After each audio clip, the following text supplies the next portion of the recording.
Helo, fy enw I yw Gwion, a heddiw yma dwi am ddeu stori wrthych chi. Stori am ddyn go iawn oedd yn byw yng Nghymru dros 600 o flynyddoedd yn ôl. Rwan mae yna lot o bobl yn meddwl bod y dyn yma yn arwr. Enw'r arwr yma oedd Owain Glyndŵr. Ges I fy ngeni yn 1359. Roedd fy nhad yn dod o deulu tywysogion Powys, a mam yn dod o deulu tywysogion y Deheubarth. Felly, mi o'n i'n ddyn reit bwysig, yn ddyn cyfoethog, hefo digon o bres.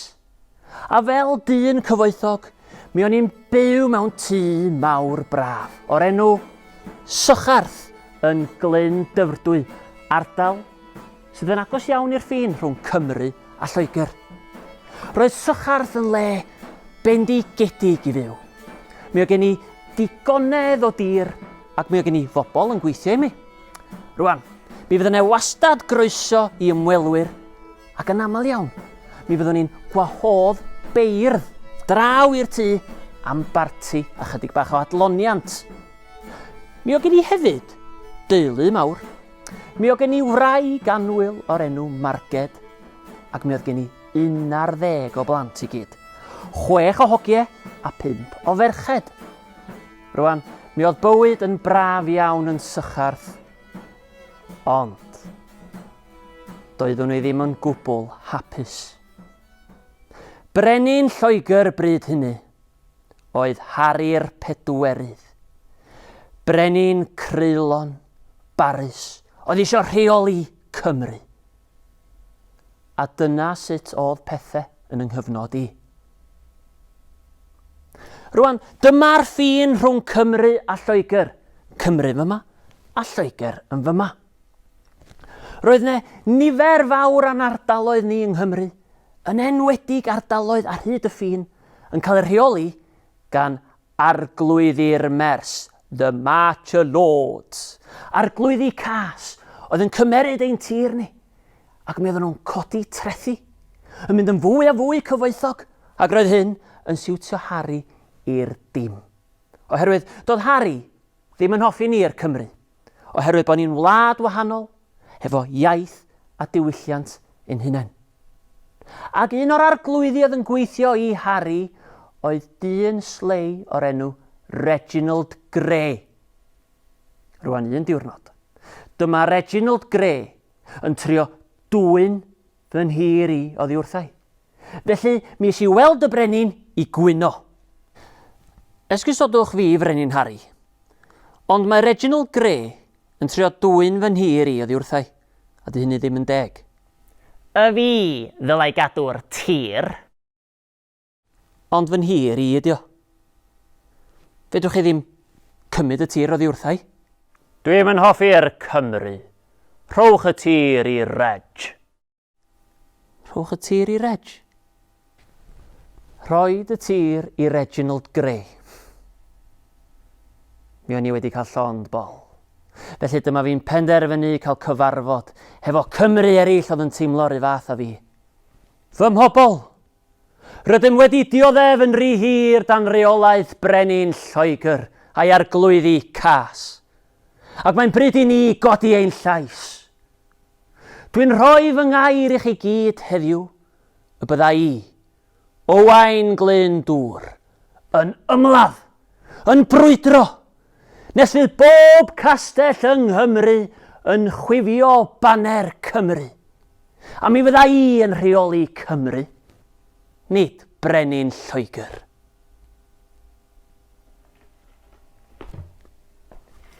A chi'n gwybod beth? Dyma pobl yn dechrau gweiddi. Owain Glyndŵr tywysog Cymru!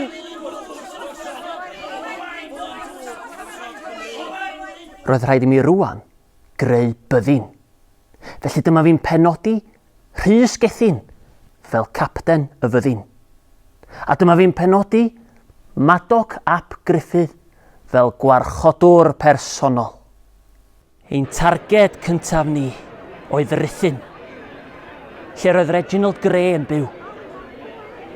Gyrhaeddon ni'r dref yn ystod ffai Rhuthun, lle roedd milwyr Reginald yn mwynhau hunain. A'r peth olaf o'n nhw'n disgwyl oedd brwydr. Llosgwyd y dref i lawr, gan ddwyn y cyffyle, yr aur a'r arian. Ar ôl llwyddiant rhythyn, dyma ni'n cipio sawl tref arall yn reolaeth yr Arglwyddi'r Mers.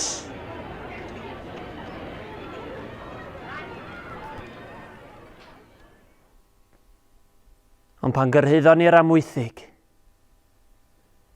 dyma Harry'n cipio un o'n dynion ni, sef goronwy ap Tudur. A chi'n gwybod be nath Harry i goronwy ap Tudur? Dyma fo'n torri gorffon ddarnau man, a hongian pob darn ar hyd y ffin. Ei goes yn mryste, ei fraich yn llwydlo, a'i ben yn henffordd.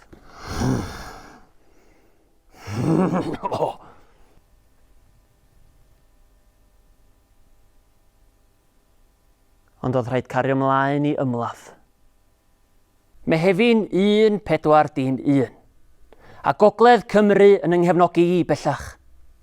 Symudais i ar fyddin lawr i Geredigion a Fywys, ac i ganol fynyddoedd y 5 limon. Yma cafon ni frwydr fawr o'r enw Brwydr Hyddgen. Roedd gen i 500 o filwyr, ond roedd gen Harry o leia dwbl hynny. Roedd y milwyr i gyd ar droed, ond roedd milwyr Harry ar geffyle. Ond doedd milwyr Lloegr ddim yn gyfarwydd efo tir mynyddig ni'r Cymru, ac felly dyma nhw'n mynd ar goll. Ac roedd gen ni un peth arall i'n helpu ni, sef bwa saeth. Dyma ni'n ennill brwydr Hyddgen. Dechreuodd pobl o bob cwrdd o Gymru ymuno a fi. Ond oedd Harry ddim yn hapus. Felly dyma fo'n creu rheolau, deddfau, i ni'r Cymru. Fydd na neb o Gymru yn cael cynnal cyfarfod os nad yw swyddog y brenin yn bresennol. Fydd na neb yng Nghymru yn berchen ar gastell neu dŷ cramp. Fydd na neb yng Nghymru yn cael swydd bwysig. Fydd na neb yng Nghymru yn cael arfau heb drwydded. A fydd na neb yng Nghymru yn cael rhoi croeso i fardd. A dyna ni, rheolau brenin Lloegr i ni'r Cymru. Ond wrth gwrs, nes i'm cymryd dim sylw o reolau'r brenin. Felly wfft yw reolau, ac wfft i'r brenin. Mehefin 1412. Enillais frwydr bwysig iawn o'r enw Brwydr Bryn Glas. Lladdwyd 8,000 o filwyr ar faes y gad, ond llwyddiant mawr i mi.